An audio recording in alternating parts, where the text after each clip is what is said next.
Everyone, Zeddy here again today with a brand new Titans card review, our last one of the day as we have the last 3 Death Knight cards revealed.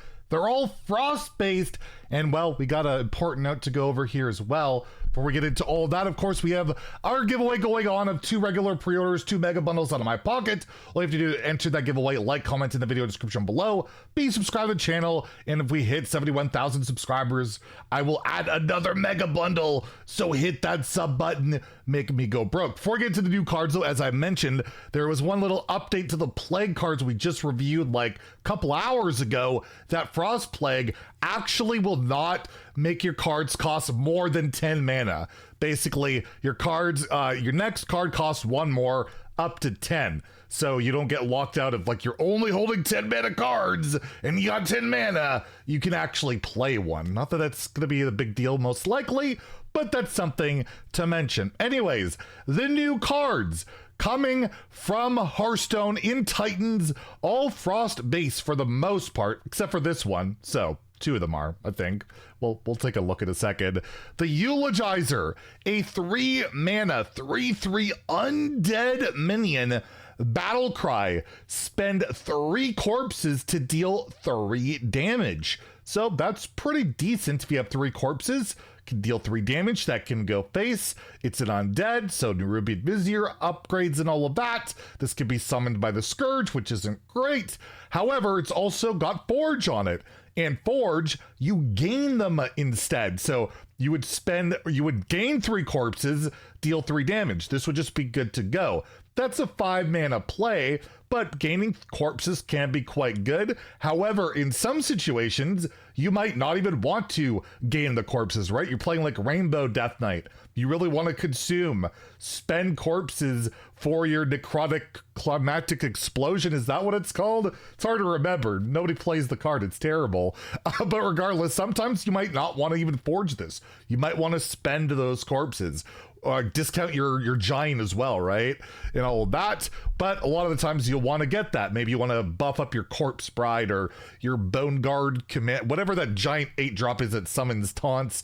It can give you some corpse explosions. There's no rune required on this. You can play it in any Death Knight deck that you wish.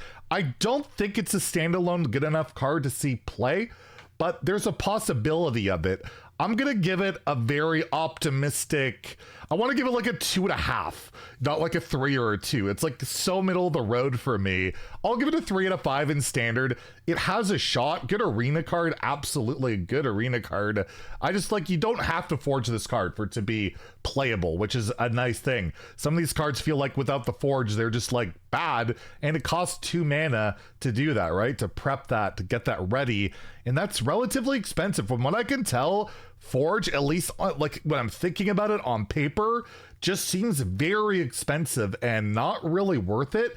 It'll be interesting to see if it plays out differently. Maybe it's just a good way to help you finale stuff or just fill out your curve. But typically you want to fill your curve out with things that do stuff like draw cards, remove things, generate minions. It'll be really interesting to see how Forge works out, because a lot of these cards have just not seemed great. So I'll give it an optimistic 3 out of 5 in standard and a 2 out of 5 in wild. If it was even cost, I think it'd have a better shot with like the even decks. Because man, 1 mana hero power Death Knight's so good in wild. And this is what the forged version looks like. You gain the 3 corpses, deal 3 damage. We also have the Northern Navigation, a 2 mana frost spell, only a single rune. So you can play this in Rainbow as well. Discover a spell from your deck. So any spell, you discover it, you draw it. It's not a copy like Shadow Visions.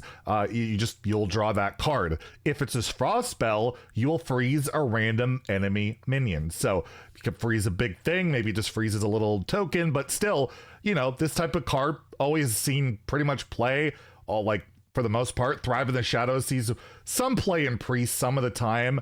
And that's basically what this is. It's more card draw. A lot of these decks haven't been running a ton of spells. Frosty K in particular, it runs like, some people even cut, like, they're just running Fury and like the Innervate card, and that's it, because you want to run Magatha, but you sometimes run like the 2 mana Frost Strike, right? You could maybe throw that in there just for additional draw. I don't see it as a bad card. In particular, Rainbow DK, you're just giving some more draw, right? That can be good. I don't feel like the freeze is super required. Like, let's say you're playing it Rainbow and you don't hit a frost spell.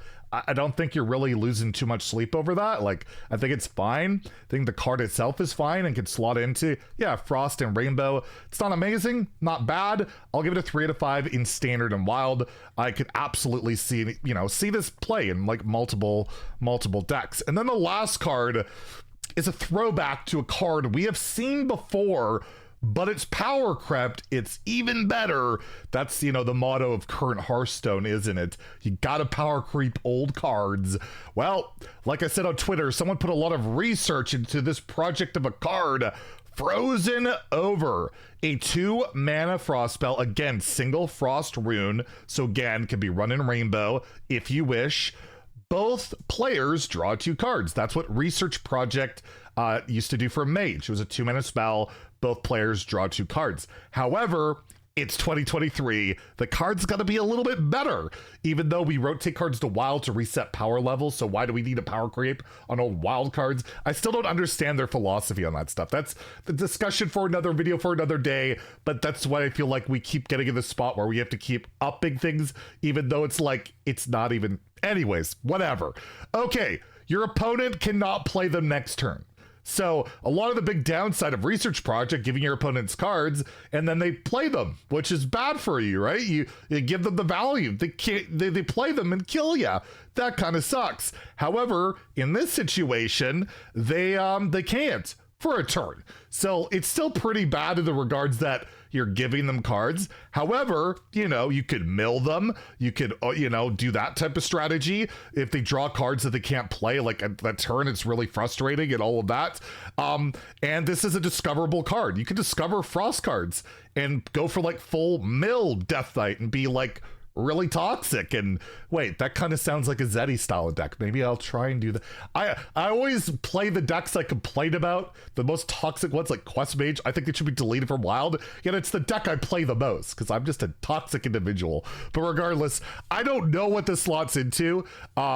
Again, probably more of a creative buy option in certain situations where, yeah, you overdraw your opponent. You're facing a control deck, a combo deck. You could overdraw them.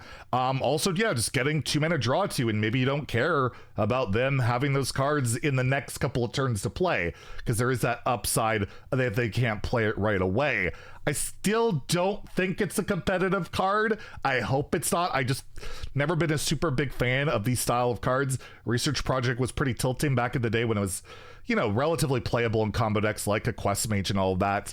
I will give it a 3 out of 5. I could see it popping up. Maybe just aggressive decks like the Frost DK aggressive decks run more draw now with this, you know, and the other spell, they just have more draw options. They can burn you out more reliably. That's quite possible. And also just, yeah, maybe this spawns a whole weird mill control. You play it like Rainbow Plague, Frozen Over, Death Knight, and all of that. So 3 out of 5 is Standard. Probably go 2 out of 5 in Wild, and that's all the Death Knight cards. And you will note, no blood support whatsoever the expansion, other than the Titan. The Titan is a pretty good blood style card, but if you're a big fan of Blood Death Knight, you got basically nothing outside of one big, really cool Titan that I think will fit really well in Blood more than any other deck. And I guess whatever the neutrals you get to work with. But that's one of the downsides of the rune system. There's only like 10 cards for the class each expansion, and they can only focus on one thing, and they didn't even do any triple rune cards at all. So maybe I'll have a discussion video on that in the near future, just how that kind of sucks, honestly. It's kind of disappointing in a way. Anyways, we'll have more reviews tomorrow, so stay tuned for that. If you enjoyed the video, please like and subscribe. Have a great day, and stay salty, my friends.